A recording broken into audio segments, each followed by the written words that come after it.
In the event of a flat tire, first make sure you're parked on a firm, level surface, safely away from traffic. Avoid ice or slippery areas.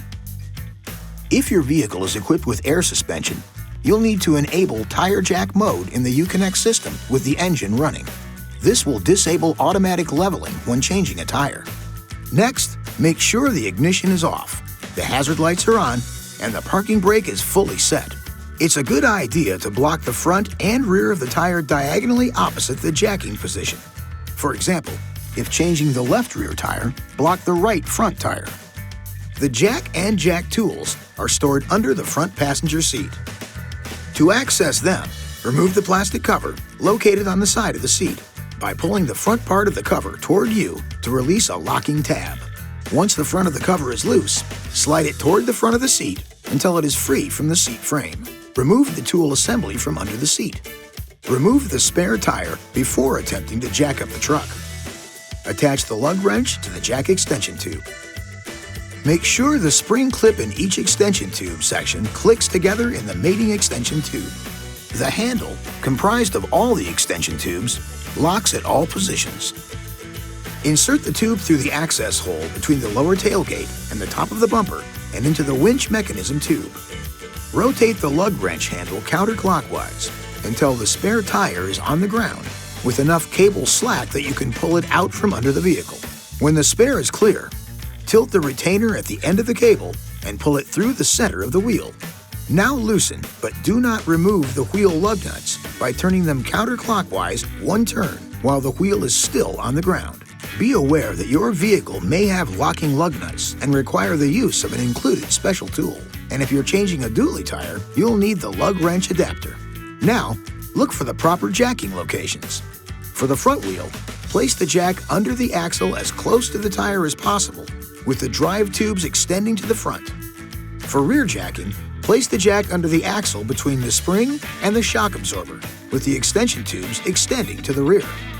Make sure the jack itself is level. There should be no one inside the vehicle. Stay clear of the area below the vehicle when using the jack or changing a tire, and never start the engine when the vehicle is up on the jack. Now you're ready to raise the vehicle. Before you connect the lug wrench handle to the jack, make sure the jack is directly below the proper lift point. Then, use your fingers to turn the jack screw clockwise to raise the jack until it's securely seated under the lift point. The center line of the jack should sit right on the center line of the axle. Don't jack at an angle, or you could ruin the jacking tools.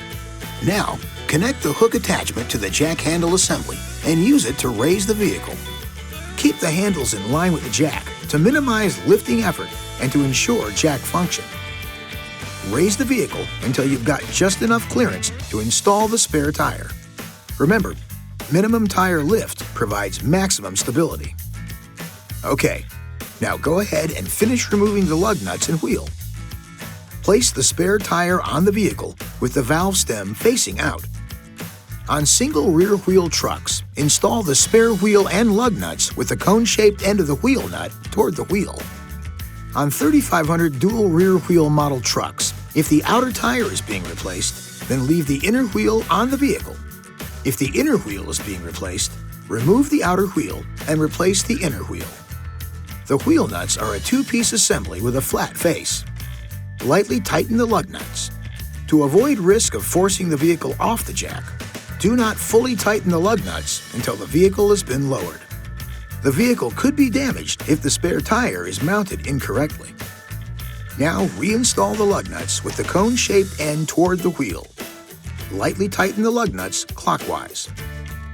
Now you can lower the vehicle by turning the jack counterclockwise and remove the jack.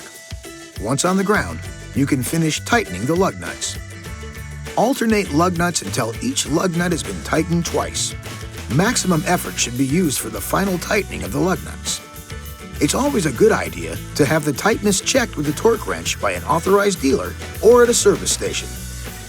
Now, winch the cable into storage position and safely stow the flat tire.